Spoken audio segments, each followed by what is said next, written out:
My Hero Academia puts out another great opening with a killer song. As always, there is a ton of symbolism and foreshadowing sprinkled within the opening that deserves a discussion. Since I will be going over plot points that have not aired at the time of this recording, I would suggest all the anime only fans to watch this after the first arc of this season has ended. But if you still want to watch, I will put timestamps in the description so you'll know which parts to skip. So without further ado, let's get started. The opening starts with a scene we have seen before, but altered to show the progression of Midoriya. In the first opening, we had this bright light in front of All Might and Midoriya reaching out to him. This signified Midoriya's desire to be just like All Might. In this opening, we see his hand reach out 3 times, but the first hand is when he was little, the second one being him in middle school, and the final one being the current Midoriya. But this time, he's not reaching out to All Might, he's reaching out for the light and then closes his hand as if to say, I got it, or I am here, and runs toward it, finally on the path to become the greatest hero in history. We then get a shot of UA with the students in front of the building where we see the logo appear and important events flash from the previous 3 seasons. From here, we get a great shot of all the students from Class 1A. We get this ecstatic Bakugo, which we've never really seen. I'm pretty sure this is since he is finally off house arrest and he's excited to get out there. One thing to note about this scene, and the 3 other scenes that follow it, is the background. When you see Class 1A, the background is one of cherry blossoms. This typically represents the start of a new journey or something new. This is quite fitting because everyone aside from Bakugo and Todoroki have received their provisional license, and so they can actually work as heroes. All of them are taking the first step toward their dreams and becoming plus ultra. We then get a brief shot of All Might, Gran Torino, the principal, and Recovery Girl. Notice the sunset in this shot.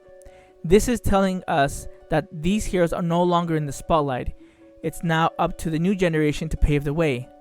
The sunset can also be alluding to the setting of an important talk Midoriya and All Might have, but more on that later. The next shot we get is of Aizawa on a rock with a dark overcast sky.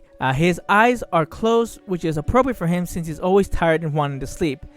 There could be more to this, but there aren't enough clues to assume that. We then transition to UA's big 3. We first see Tamaki Amajiki, who is followed by Mirio Togata, Power! And Nejire Hado. This shot is taken from a colored page in one of the volumes from the manga. The scene then expands to show the pro heroes who will be important in this arc. We also get to see the heads of the agencies the big 3 intern for. So we have Sir Night Eye, Fat Gum, and Ryuku. Again, pay attention to the background. When we see Class 1A, we saw cherry blossoms, but in this scene we see sunflowers. Sunflowers typically bloom in summer, and so this tells us, the audience, of a literal and metaphorical change in season. Whereas Class 1A are just starting their journey on the hero track, the big 3 and pro heroes already have experience and are seasoned to the pro hero life. Get it? Seasoned? Okay, no more puns. We then move on to Eri. She tightens her fist as she looks down in a dark, foresty background. We then see OverHaul on the right side of the screen.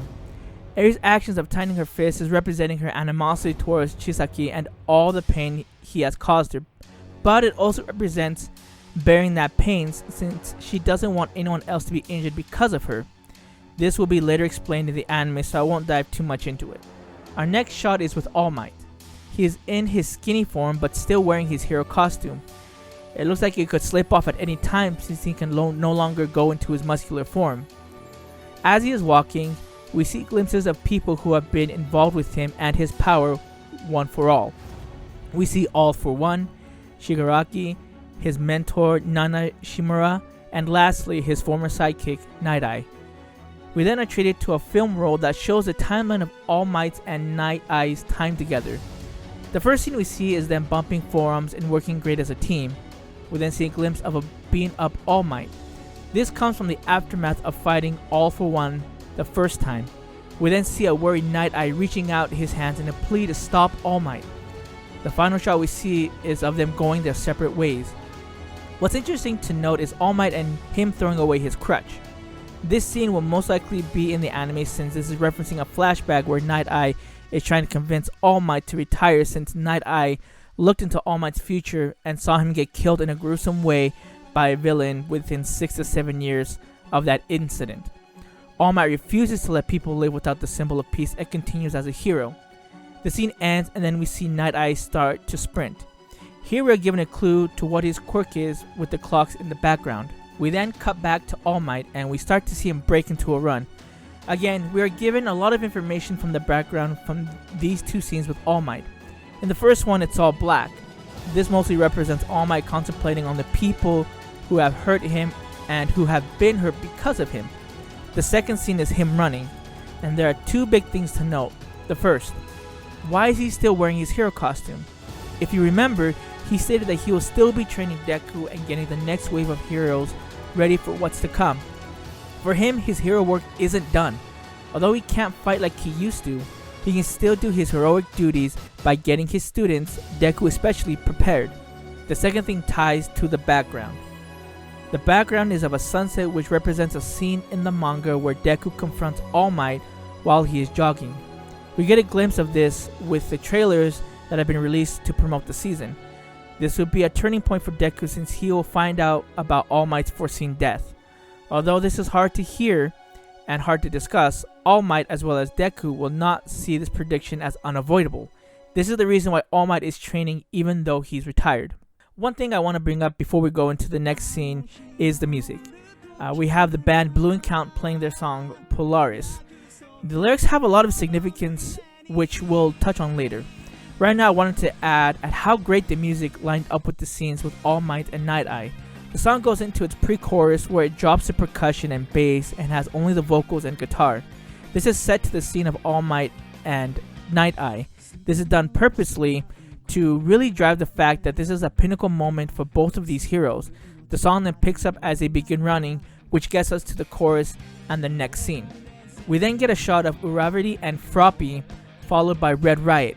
Right after that, we have Deku coming into the shot with his shooter style. We then get a scene of Lemillion running past an enemy and taking off his visor.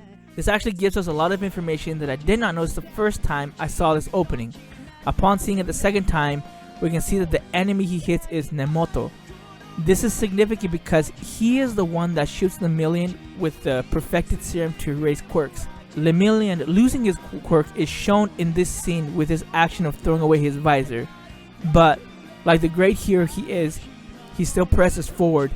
It doesn't matter if he has a quirk or not, he will save Eri. We then cut to Sun Eater and Nejire-chan, each fighting one of the 8 precepts, with us seeing their quirks in action. We then cut to seeing Ryuku and Fat Gum. Then we see Uravity and Froppy going against Toga and Twice. We then see Razorhead and Night Eye in action, followed by Red Riot fighting another precept. Now this action scene has some fights that don't happen, like Uravity and Froppy against Twice and Toga, but it also has some teases of some important fights, like the ones when they're fighting the precepts. This whole action scene ends with Deku facing off against OverHaul. This is showing that the climactic battle will be against these two, and oh boy, what a battle it will be. We then cut to Eri reaching out for help before falling through the sky. At this time, we see Deku falling with her reaching out to her. Now, this is nothing new. We have seen this scene time and time again in anime.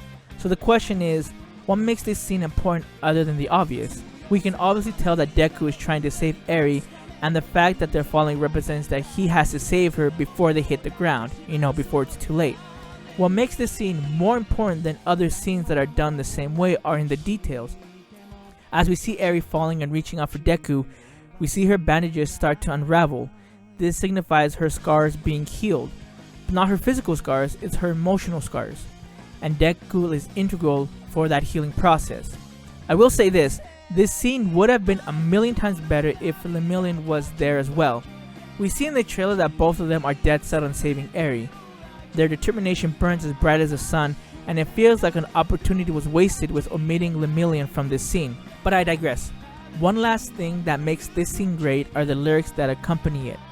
The lyrics in Japanese are Anohi Mamoru to Kimeta Yakusoku wa kono mune ni. This roughly translates to, the promise I decided to keep is in this heart. This goes with what Lemillion and Deku state in the trailer for this season. I would recommend all of you to listen to the song in its entirety and read the lyrics. It fits this season to a T. We then cut to a scene with Deku kneeling and slowly getting up. We then see a few of his classmates in a hazy vision walking with Deku being the only one not moving. This doesn't last long as he grabs his arm, shows his determined face, and then sprints. But Deku is not alone. He is with Lemillion, Sun Eater, Red Riot, Fat Gum, Eraserhead, Nejire-chan, Ryuku, Froppy, and Uravity, the heroes that are the center of this arc. So how does this opening hold up to the previous ones? I say that it's at the same level as the previous two openings. This opening has a lot of more subtleness to it than the other ones though. It makes one want to watch it again and again to see all the little details they put into it. Studio Bones is being consistent in the quality of their openings without spoiling too much and giving us a sick J-Rock song to bump to. They truly live All Might's empowering catchphrase, "Go beyond, plus ultra." I can't wait to see all of the chapters be animated, and I can't wait because there's going to be such amazing scenes in this season, especially in this arc, and I can't wait for it. But that is my analysis of the opening. So let me know what you guys think. Leave a comment below and subscribe to get more of our content. This is David the Smash Fan, and I'm out.